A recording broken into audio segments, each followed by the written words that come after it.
and he does have some leads that he's following on. There's one individual that he was given some information that he also worked on the car, and that he fabricated some type of a brake part for it recently, within the last 6 months. So that's pretty recent. Yeah. So wherever that was, I'm sure that he has some idea who left it with him and who requested that he do whatever work that he did, that he would, be forthcoming with that information. Mm-hmm.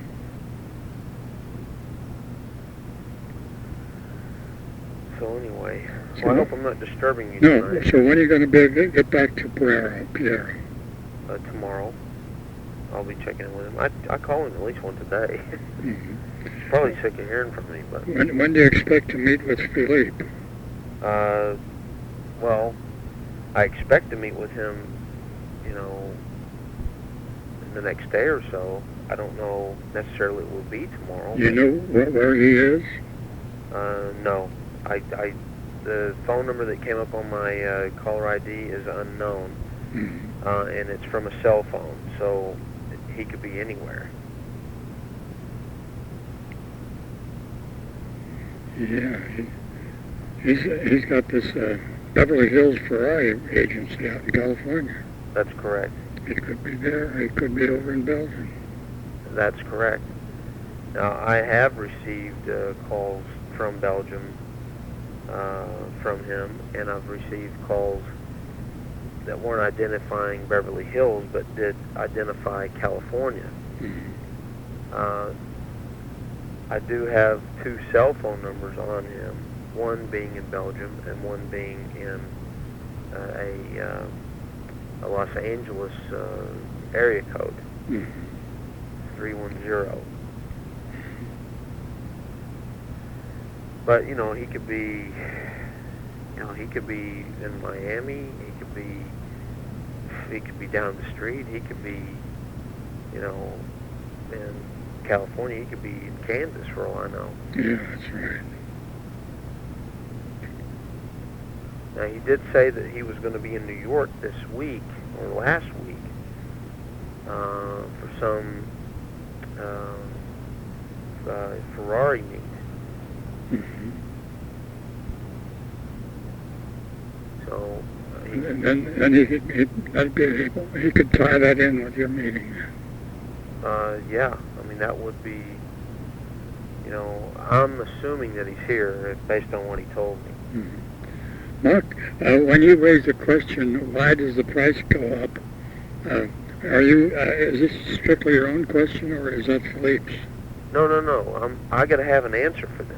Well, but he has raised that question. Yes, he has raised that question. And what have you told him so far? Well, I avoid the question. You avoid the question. Well, how do you know how can you say he's asking it then? Well, you do hear the question, but you just ignore it. Well, I dance around it, let's say. I see. The main thing is, the purpose is to get them committed. Sure. And we'll work it out from there. The point is to keep the leverage in place. Hmm. And that's what we need to do. Now, let's say, Carl, at the point that we make a deal, okay, if we make a deal, if we make a deal, and if we don't make a deal and we do find the car, let's just go over some scenarios. Let's say that we find the car. Hmm. We get the car back here to the States. And I'm not saying that it'll be immediately, because we may have to go before this tribunal and wherever we locate the car. Hmm. And they'll make a determination, Carl. Well, what do you want to do with the car at that point? Do you want to sell it? You want to keep it? You want to sell it to this individual who's been calling you? Well, I'll see what the final offers are on both sides of the Atlantic, and we'll do whichever is best. Okay. and if if Philippe through Swatters, well, he won't say it's Swatters, but we know it's Swatters. But if Swatters can make the deal to your terms, how do you want it handled? Do you want it handled through your attorney there? Do you want them to just to wire the money to you? Do you want them to give a cashier's check? I mean, how would you handle a transaction, Carl? The cashier's check put to the escrow account of the bank, and for the purpose that it would be to as earnest money for the sale. Okay.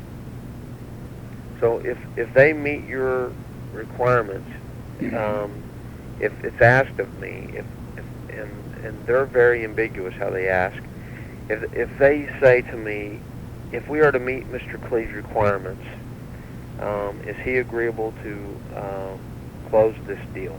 And so what's your response going to be? What can I tell them? Are you agreeable to that if they meet your requirements? Yes, as I said, at that particular moment, when that moment arrives for a decision, then I will see what is the status of my American buyer, and compare the terms with what Philippe would offer, and take the better number.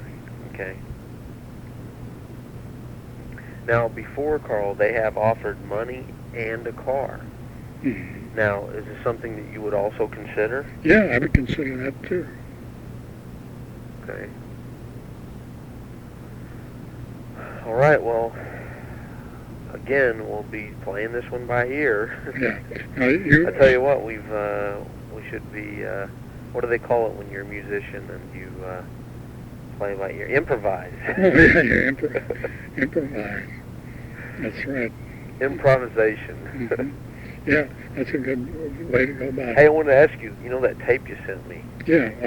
Who's playing the violin on the other end? My sister, this is an old tape. It was in my sister's things.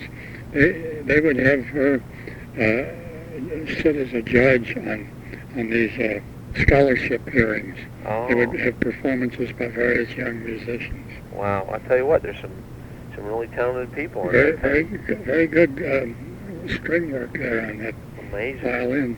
Yeah. Well, do you listen to classical type music? Sure. Yeah. That's people think I'm a fuddy-duddy at my age because I listen to that stuff. No, Beethoven and Bach. That's the real music. Yeah, that is the real music.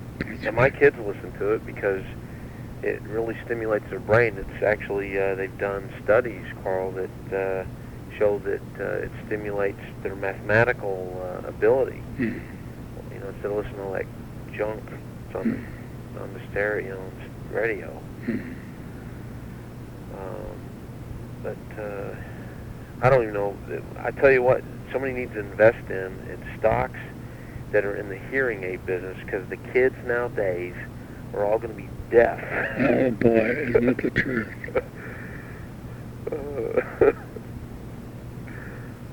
Listen, has he indicated what was his response about the idea that you can't let that contract or that agreement out of your hands? He said, I understand. He really didn't. How are you going to do this? I'll show it to him. I'll just say... You'll take a firm grip on it? Well, of course. And hold it in a place where you can... No, he's not going to... Well, let me tell you, Carl, we're not going to be alone. I mean, I'm going to have some other individuals with me that will protect me and whatever I have with me to ensure that nothing funny goes on. That's right. I mean, I don't even take a chance. To avoid anything funny like that, it seems to me the best way would be to hold a formal closing. Well, when yeah. it does come, when we are finally agreed. Yeah, well, what we'd want to do is we'd want to do it in a public place and preferably at a law office. Or a bank. Or a bank, yeah. Where there's a notary present. Yeah, a formal setting. Yeah, of course. You got to have a notary present. Mm-hmm. I mean, I don't want to do it in some back alley, at Joe's Bar and Grill. Yeah, that's right. But we will press forward and see what develops from this. And this is a move in a positive step. And I've still got my people in Europe looking, and I feel Piero is he's motivated. The guy wants to find that car, and he wants to get paid. Yeah, well, that'd be fine. Yeah. I think that'd be the cleanest way to I think so resolve the too. whole But thing. it's kind of like we're playing roulette right now, Sure, and you got to place a little bit on the black and a little bit on the red. Mm-hmm. So you win either way. Yeah, we got a win-win situation here. Yeah, that's right. So if we just keep playing it that way. Hold on, I get a call coming in. Oh. Can you hold 1 second? Yeah, I can.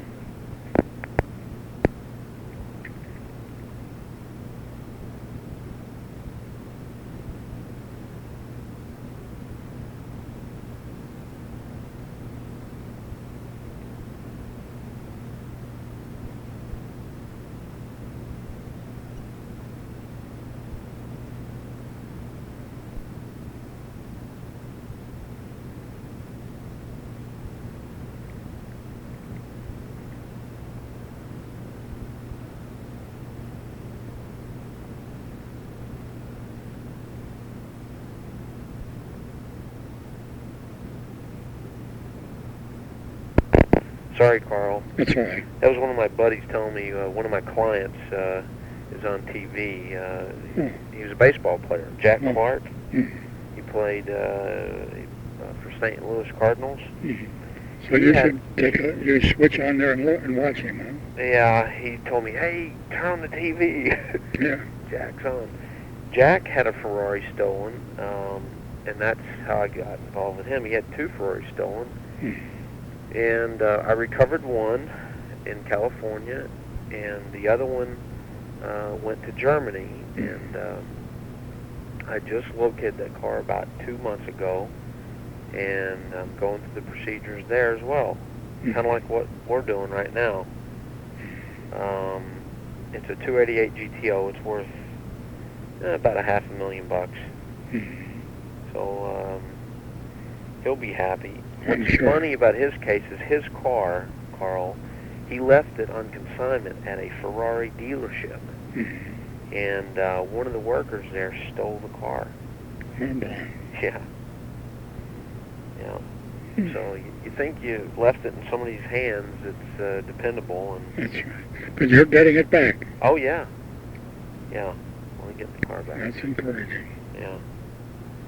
Well, one thing, the reason why is the car was actually bought by a drug dealer that got indicted. So, it's he's got a few boo-boos to deal with. Yeah. Couldn't happen to a nicer guy. He's a very large heroin dealer, it turns out. Yeah. Tell you what, you get mixed up with some bad people. These Ferraris, they attract this bad blood. But, Carl, I will call you tomorrow. I still think we ought to just not take a risk of even taking that original copy. But see, okay, well, this is the only way I can do it, Carl. If I don't do that, I have to go and have a notary certify a copy of it, and then have him sign the certified copy. Yeah, that'd be right. I mean, that would work, but, he may ask me for the original. Yeah, because even in the terms of that contract, I believe it says everything has to be, satisfactory to me. That's correct. And we won't know that until he has responded. Right. And until he has signed. Right. So you understand that? Yes. Very good. Yeah. But I apologize for getting back to you so late. Right. But I was out of town and got back and just hit it running, and it's been nonstop today. I mean, I'm still returning calls.